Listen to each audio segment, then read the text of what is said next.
Halo semua, terima kasih sudah mengklik video ini. Di video kali ini kita akan membahas alur cerita film horor yang berjudul The Exorcism of Emily Rose. Film ini sendiri diangkat berdasarkan kisah nyata yang menimpa seorang gadis remaja bernama Anneliese Michel. Anneliese Michel sendiri lahir pada tahun 1952 di Bavaria, Jerman. Anneliese Michel ini mengalami kerasukan oleh 6 iblis sekaligus. Kemudian karena hal tersebutlah dilakukan exorcism atau pengusiran setan yang dipimpin oleh dua orang pendeta yang bernama Pastor Arnold Renz dan pendeta Ernst Alt. Kemudian Anneliese Michel meninggal pada tanggal 1 Juli 1976 setelah 10 bulan menjalani proses pengusiran setan.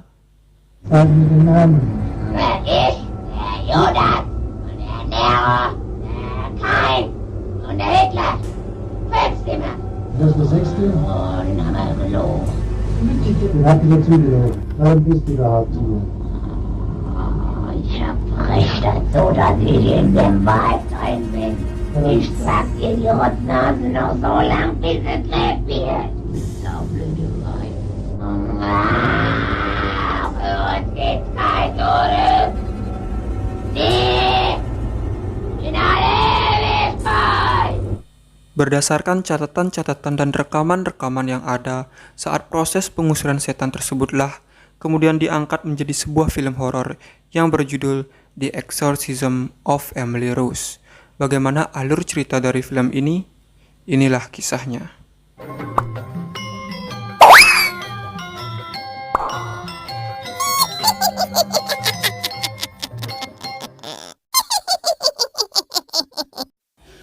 Di awal film diperlihatkan keluarga yang sedang berduka atas kematian seorang remaja. Remaja tersebut bernama Emily Rose. Emily sendiri dikenal sebagai orang yang periang dan ceria, tapi ia mengalami gangguan-gangguan mistis sejak berada di asrama tempat ia kuliah, hingga dia sering kerasukan. Kemudian diperlihatkan seorang pendeta bernama Richard Mort yang ditangkap polisi karena tuduhan kegagalan dalam ritual pengusiran setannya, hingga mengakibatkan Emily meninggal. Kemudian diperlihatkan juga seorang perempuan yang bernama Erin Burner yang merupakan pengacara dari pendeta Richard Mort. Terlihat Erin berjalan dan mendatangi pendeta Richard Mort di sel tahanannya. Di sana, Erin bertanya perihal kebenaran yang sebenarnya terjadi kepada pendeta Mort. Sejak itulah Erin menyelidiki dan mencari tahu tentang kehidupan Emily Rose dan pendeta Mort untuk memecahkan kasusnya tersebut. Suatu hari, Erin menemui pacar Emily yang bernama Jason. Di sana Erin bertanya bagaimana Emily bisa mengalami gangguan-gangguan mistis tersebut. Di sana Jason menjelaskan suatu hari ia melihat Emily berlari di tengah derasnya hujan menuju ke sebuah gereja dan Jason mengejarnya. Di sana Jason terkejut melihat Emily kesurupan dengan tubuh menekuk ke belakang dan mata yang memerah. Kemudian di malam harinya Erin mulai mengalami hal-hal aneh yang membuat dirinya tak bisa tidur. Hal tersebut juga dialami oleh pendeta Mort. Ia mendengar suara-suara seperti orang yang sedang berhitung dari angka 1 sampai dengan 6. Kemudian ia mendekat ke jeruji besinya dan melihat sebuah bayangan. Seketika pendeta Mort pun langsung membaca doa. Kemudian scene berpindah ke esokan harinya ketika Erin datang terlambat ke persidangan. Persidangan ini sendiri membahas perihal penyebab medis dan logis dari kasus kematian Emily Rose dengan pendeta Mort sebagai tersangka. Di sana jaksa mengatakan kematian Emily murni karena kesalahan pendeta Mort yang tidak mencari bantuan medis dan bukan karena hal-hal berbau mistis dan goib. Kemudian Erin yang berperan sebagai pengacara pendeta Mort menyangkal dan mengatakan Emily kerasukan roh yang menyebabkan ia meninggal dunia. Di persidangan tersebut juga dihadirkan Jason yang dipanggil sebagai saksi. Di persidangan tersebut ia bersaksi ketika ia mengantarkan Emily ke asramanya. Ia menjelaskan ketika ia terbangun dari tidurnya, ia melihat Emily sudah tergeletak dengan posisi kayang dan mata yang melotot keluar seperti kerasukan. Kemudian Jason membawa Emily pulang ke rumah orang tuanya. Ayah Emily dan Jason menidurkan Emily di kamarnya dan memanggil pendeta Mort. Saat adiknya memberitahu Emily bahwa pendeta sudah datang, ia mendapati Emily sedang memakan laba-laba. dan kemudian adiknya berteriak. Mendengar teriakan adiknya itu, Emily terbangun dan mencakar-cakar tembok sambil berbicara hal-hal aneh. Di saat itu juga, ayah Emily dan Pendeta Moore datang dan berusaha menenangkan Emily. Kemudian Emily berbicara dalam bahasa yang tidak admin mengerti. Iblis dalam tubuh Emily tersebut berkata bahwa Pendeta Moore tidak akan pernah bisa melepaskannya dari tubuh Emily. Kemudian scene kembali ke persidangan. Jaksa bertanya kepada ayah Emily, apakah ayah Emily bisa membedakan gangguan jiwa dan kerasukan. Di sana ayah Emily kekeh menjawab bahwa anaknya kerasukan iblis bukan karena gila. Kemudian Erin memanggil seorang dokter bernama Dr. Adane sebagai saksi. Dr. Adane sendiri seorang ahli spesialis kerasukan. Di sana Dr. Adane mengatakan Emily adalah orang yang hypersensitif atau indigo. Di sana juga ia menjelaskan bahwa kematian Emily disebabkan oleh obat gambutrol yang diberikan oleh dokter. Obat ini sendiri bertolak belakang dengan kondisi Emily saat itu. Obat gambutrol tersebut membuat Emily terkunci dalam keadaan kerasukan hingga akhirnya Emily tewas. Itulah papar Dr. Adane. Setelah persidangan selesai, Erin diberitahu bahwa harus ada satu dokter dalam persidangan tersebut yang harus menjadi saksi. Dokter ini sendiri berada di TKP tersebut ketika Emily meninggal. Sedangkan Pendeta Moore merahasiakan keterlibatan dokter ini atas permintaan dokter tersebut. Kemudian scene memperlihatkan ketika Erin bertemu dengan dokter tersebut yang bernama Dr. Cartwright. Di sana Erin bertanya perihal peristiwa pengusiran setan yang dilakukan oleh Pendeta Moore. Di sana Dr. Cartwright mengatakan bahwa sangat jelas ada kekuatan gaib ketika proses pengusiran setan tersebut dilakukan. Bahkan hal tersebut membuat dirinya sendiri ketakutan. Dr. Cartwright pun bersedia menjadi saksi di persidangan selanjutnya. Lalu dokter itu memberikan rekaman pengusiran setan tersebut kepada Erin. Setelah bertemu dengan Dr. Cartwright, Erin langsung menemui Pendeta Moore dan memberitahu bahwa dokter tersebut bersedia bersaksi di persidangan. Di sana Erin bercerita kepada Pendeta Moore bahwa setelah ia menyelidiki kasus Emily, ia sering mengalami hal-hal aneh. Di sana Erin juga mengatakan bahwa ia tak sengaja menemukan liontin yang bertuliskan namanya yang ia temukan di jalan. Di sana juga Erin meminta agar Pendeta Moore tidak bersaksi di pengadilan, karena dengan kesaksian Dr. Cartwright saja sudah cukup untuk membebaskan Pendeta Moore. Kemudian scene beralih ke persidangan selanjutnya. Di sana Pendeta Moore diizinkan untuk bersaksi.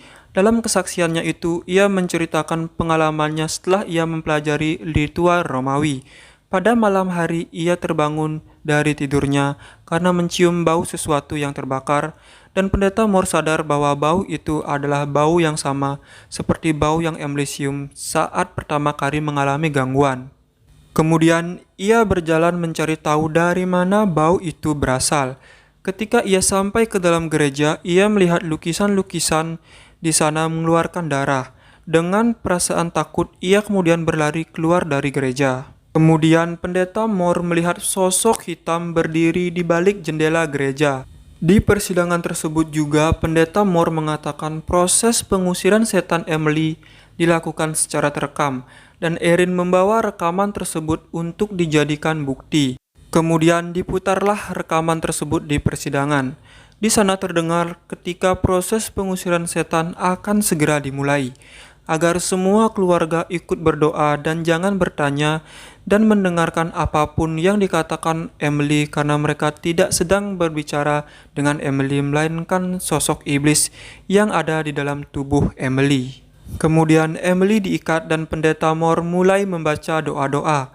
Terlihat Emily mulai kerasukan dengan mengamuk dan memberontak. Di sana Pendeta Moore bertanya pada iblis itu, menanyakan siapa nama dari iblis tersebut. Tapi bukannya menjawab, si iblis malah berhitung dari 1 sampai 6. Lalu seekor kucing menyerang Pendeta Moore. Saat perhatian semua orang tertuju kepada Pendeta Moore, Emily melepaskan tali ikatannya dan lari melompati jendela. Dan sampai akhirnya mereka berhasil kembali menangkap Emily dan ritual pengusiran setan dilanjutkan. Hingga akhirnya Pendeta Moore berhasil membuat iblis tersebut membuka mulutnya, sehingga dia memberitahu nama dari iblis tersebut. Emily menyebutkan nama Judas, Hitler, Nero, Cain, Flederman, dan yang terakhir yaitu Lucifer. Jadi ada total 6 iblis yang merasuki tubuh Emily. Karena itulah ia selalu berhitung dari 1 hingga 6.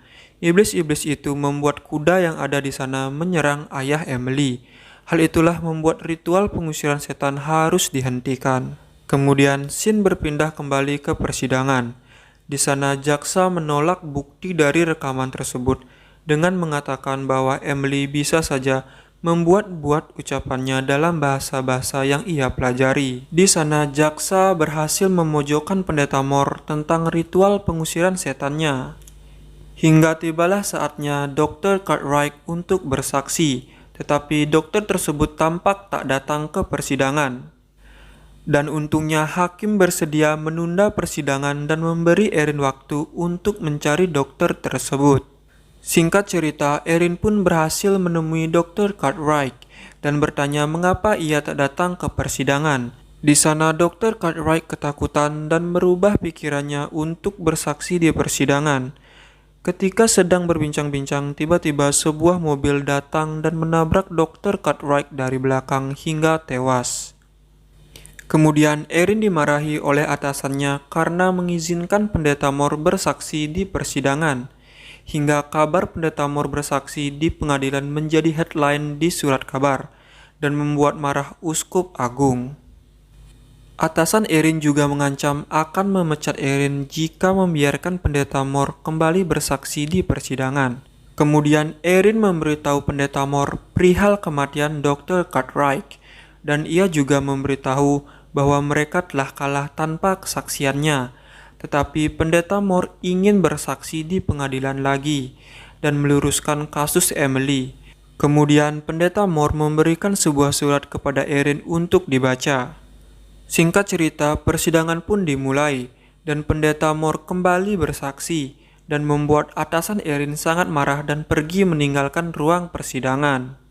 Dalam kesaksiannya ini, Pendeta Moore membaca surat yang ia berikan kepada Erin.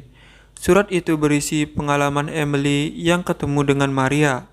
Maria mengatakan bahwa iblis akan tetap tinggal di tempat mereka. Kemudian Maria mengajak Emily pergi dalam damai dan meninggalkan tubuhnya yang telah kerasukan. Namun Emily tetap memilih untuk bertahan karena percaya Tuhan akan mengalahkan iblis dalam tubuhnya. Dan Pendeta Moore meyakini bahwa yang terjadi kepada Emily adalah stigmata. Stigmata sendiri berarti tanda luka-luka Yesus yang tersalib yang muncul secara tiba-tiba pada tubuh seseorang. Pada pembelaan terakhirnya, Erin mengatakan bahwa Pendeta Moore menyayangi Emily dan berusaha untuk menyelamatkannya, bukan membunuhnya, dan memberitahu para jaksa jangan memenjarakan orang baik. Tapi hakim menyatakan Pendeta Moore tetap bersalah. Namun hakim merekomendasikan vonis hukumannya hanya selama persidangan berlangsung. Setelah persidangan selesai, Pendeta Moore pun dibebaskan. Setelah kejadian itu, Erin dianggap meraih keberhasilan besar dan atasannya meminta Erin untuk kembali bergabung. Namun Erin menolaknya. Film berakhir dengan scene Pendeta Moore dan Erin berziarah ke kuburan Emily, dan kemudian Pendeta Moore mengasingkan diri dan menolak banding kasusnya. Film pun selesai. Itulah tadi alur cerita film horor yang berjudul The Exorcism of Emily Rose. Sekali lagi terima kasih sudah mengklik video ini. Sampai jumpa di Sarah segmen alur cerita berikutnya.